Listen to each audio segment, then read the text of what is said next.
بسم اللہ الرحمن الرحیم۔ سب تعریفیں خدائے بزرگ و برتر کے نام جو تمام جہانوں کا پالنے والا ہے۔ درود لامحدود آقا دو جہاں کی ذات پر اور آپ کی آل پر۔ السلام علیکم ورحمت اللہ۔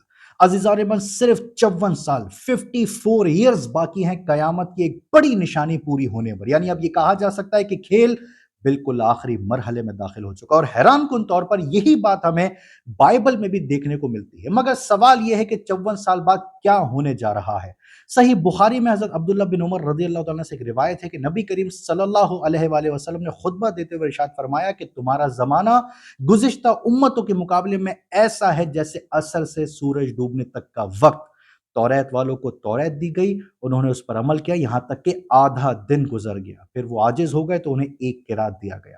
پھر اہل انجیل کو انجیل دی گئی، پھر انہوں نے اس پر عصر کی نماز تک عمل کیا یہاں تک کہ وہ اس پر عاجز ہو گئے تو پھر انہیں بھی ایک قرات دے گیا، اور پھر تمہیں قرآن دیا گیا، تم نے اس پر سورج کے ڈوبنے تک عمل کیا اور پھر تمہیں دو دو قرات دیے گئے۔ تو توریت والوں نے کہا کہ اے اللہ، یہ سب لوگ مسلمان سب سے کم کام کرنے والے اور سب سے زیادہ اجرت پانے والے، تو اللہ تعالیٰ نے کہا کہ کیا میں نے ناانصافی کی؟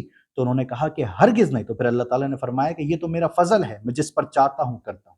عزیزان من، اس حدیث میں جہاں کم کام کرنے پر زیادہ اجرت کا ذکر ہے، وہیں اس امت کی عمر کا بھی ذکر ہے جو کہ عصر سے مغرب تک کے وقت کی ہے۔ تاریخ میں ملتا ہے کہ یہودیوں کی عمر لگ بھگ 2000 سال ہے، جبکہ عیسائیوں کی عمر 6 سال، اور ان دونوں کی مجموعی عمر 2600 سال ملتی ہے۔ اور اس حدیث کی روشنی میں یہ کہا جا سکتا ہے کہ امت محمد کی عمر اس حساب سے 2600 سال سے یقینی کم ہوگی، مگر سوال یہ ہے کہ کتنی؟ ایک اور روایت سنیں، مسند احمد میں ہے کہ جب عصر کے بعد سورج غروب ہونے کے بالکل قریب تھا تو حضور علیہ السلام نے ارشاد فرمایا کہ تمہاری عمر گزشتہ لوگوں کی عمر کے مقابلے میں اتنی ہے جتنا کہ یہ باقی کا دن گزرے ہوئے دن کے مقابلے میں ہے۔ ایک اور روایت ملتی ہے کہ حضور علیہ السلام نے ارشاد فرمایا کہ دنیا کے خاتمے کا اعلان ہو چکا ہے، یہ پیٹ پھیرے بھاگی جا رہی ہے۔ جس طرح برتن کا کھانا کھا لیا جائے تو کناروں پر کچھ لگا لپٹا رہ جاتا ہے، اسی طرح دنیا کی عمر کا کل حصہ نکل چکا ہے، اب صرف برائے نام باقی رہ گیا ہے۔ عزیزان من، ان احادیث سے پتہ چلتا ہے کہ اس امت کی عمر کی جو مدت ہے وہ عصر سے مغرب تک کے درمیانی وقت کی ہے، مگر سوال یہ ہے کہ یہ مدت کتنے سال بنتی ہے۔ اس کو سمجھنے کے لیے ہمیں اس دنیا کی کل عمر کو جاننا ہوگا۔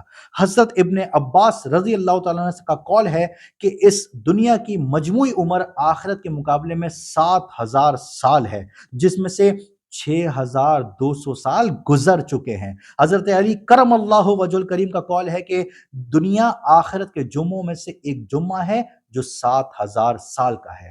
اب چونکہ احادیث میں اس امت کی عمر کو عصر سے مغرب تک کی درمیانی مدت قرار دیا گیا ہے، تو اگر ہم اس کو سمجھنے کے لیے اپنی آسانی کے لیے اس دنیا کی کل عمر کو ایک یوم ایک دن تصور کر لیں تو کہا جاتا ہے کہ عصر سے مغرب تک کی جو درمیانی مدت ہے وہ پورے دن کا نصف سب، یعنی کہ آدھے کا 7واں حصہ بنتا ہے۔ اور اگر ابن عباس کے قول کو فرض کر لے جائے کہ اس دنیا کی مدت 7000 سال ہے تو پھر 7000 سال کا جو نصف سب ہے وہ 500 سال بنتا ہے۔ اور حیران کن طور پر یہ وہی مدت ہے جو صحیح سند سے ایک روایت ملتی ہے کہ نبی کریم صلی اللہ علیہ وآلہ وسلم نے ارشاد فرمایا کہ اللہ تعالیٰ فرماتے ہیں کہ میں اس امت کو نصف یوم سے عاجز نہیں کروں گا، یعنی کہ نصف یوم سے پہلے اس کو ختم نہیں کروں گا۔ جب پوچھنے والوں نے پوچھا کہ یہ نصف یوم سے کیا مراد ہے تو حضرت سعد بن ابی وقاص رضی اللہ عنہ نے فرمایا کہ 500 سال، یعنی کہ اس امت کی جو عمر ہے وہ 500 سال ہے، تو پھر پچھلی امتوں کی عمر 6500 سال بنتی ہے، اور یہ مجموعی طور پر 7000